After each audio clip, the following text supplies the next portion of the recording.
بسم الله تليا ciidanka dhulka xoog dalka Soomaaliya taliya ciidanka cirka taliyaasha qaybaha hogaamada taliska guud taliyaasha kuliyadaha iyo dugsiyada taliyaasha guutooyinka abanduulayaashooda taliyaasha ururada ku xigeenadooda dhamaan saraakiisha qiimaha badan halkan ku sugan assalaamu alaykum wa rahmatullahi wa barakatuh سلام كدب وحمد إسكال الله سبحانه وتعالى وإنه صورة جلية مانتي إن هل كان يسوون ماذا سراكيش قيمها بطن عيدا كحوجة ذلك الصوماليات هل كان فلسة عيدا كحوجة ذلك الصوماليات وحكومة قبل كريو جروب يكو حجارة إنه يدبض عيد لجلا أركتيا جارة إن أي راعان وحكومة قبل كران عيدا كحوجة ذلك الصوماليات يجود هن عيدا مدقلب كسيجا waxay wax ku qaban karaan isku duubni waxay wax ku qaban karaan isku xirnaan waxay wax ku qaban karaan iska warhayn waxay wax ku qaban karaan iswaraysi iyo in aanay ka leexan kaalinta xaq ku ah oo ay shalay u dhaarteen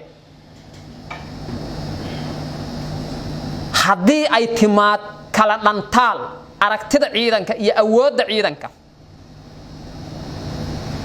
waxa imaanaya in aan gabno waajibka iyo mas'uuliyadda aan lahayn hadday timaado inaan gabno waajibka iyo mas'uuliyadda aan lahayna waxa imaanaya wixii aan ilaalinaynay in ay meesha ka baxaan hadii wixii aan ilaalinaynay ay meesha ka baxaanna waxa imaanaysa laba isku soo laabata inay san dhicin taasna nolosha ka dambaysa ee ay salka ku haynayso xog ogaaleed u tiin waana soo aragnay waxaan rabaa marka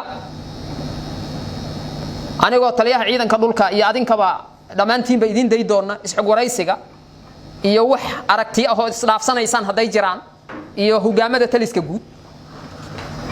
in ciidanka xooga dalka Soomaaliyeed xubin kasta oo kamida darajada uu doonyo halahaado fariisto fikiro fahmana kaalinta uu ku leeyahay dalkan iyo positionka uu ku leeyahay inuu ka istaagana ay waajib muqaddis ku tahay isagoo fiirinaya dhaarta uu shalay u dhaartay dareeska uu u gashaday dhibaatadii oo soo maray saaxiibadii faraha badnaay ee kala duunaa ee anagoo aad u jecel aan u weynay qarankan dartiis oo u dhintay iyo kuwa kale u dhaawacmay guryaha jiifa oo lixdood lixaad ku waay waxaan rabaa marka anigoo aan rabin inaan waqti badan lumiyo dhammaan ciidanka xooga dalka Soomaaliyeed deegaanka uu doono ha joogo meesha uu doono ha joogo in la galo heegan buuxa oo dhameystiran oo lagu sugnaanayo goobaha shaqada iyo xirooyinka ciidanku ay leeyihiin dhinac walba ay tahay diyaar laga ahaanayo sidoo kale in laga fogaado wax kasta ee keeni kara aragtida ciidanka inay kala qaybiyaan awoodda ciidanka inay kala qaybiyaan kalsoonidii ciidanka bulshadu ay ku qabi lahaayeen inay lumiyaan wax kasta oo keeni kara waxaan u baahanahay inaga fogaan inaan iska ilaalino meel iska dhigno taas ayaana inoo suurta gelinaysa wixii aan u dhaaranay in aan fulino hal xubin ee halkan dadka fadhiya ama qof kale mid kale oo meel kale jiro aan fadhin hadduu ka leexdo wadadii ay ahayd inuu maro wuxuu sababayaa mid kalena inuu ka leexdo asaguna inuu wadadii maro wuxuu sababayaa mid kale inuu maro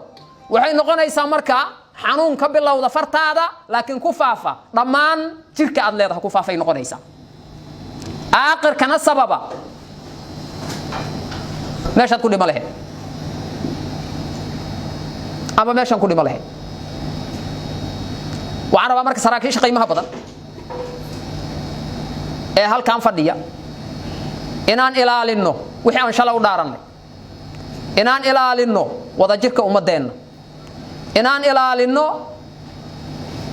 kalsoonida bulshadeena nagu qabaan iyo qiimiga dariiska uu lahaa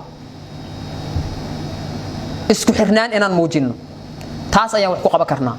taliya jira taliya xigeenaa jira taliya ciidan dhulaa jira taliya ku xigeen ciidan dhulaa jira taliya ciidan ciraa jira taliya ciidan badaa jira taliya qaybiyaa jira taliya guutayaal hogaamo dhamaan dadkaas oo dhan laakiin ogaada qof kaligii gaar wuxuu qaban kara ma jiriya يا مسؤوليتي aan dhamaanteen shala u dhaaranay taliye iyo taliye xigeen iyo taliye nuuciidan iyo taliye qayb kaligoor gaar ma u fuli karaan no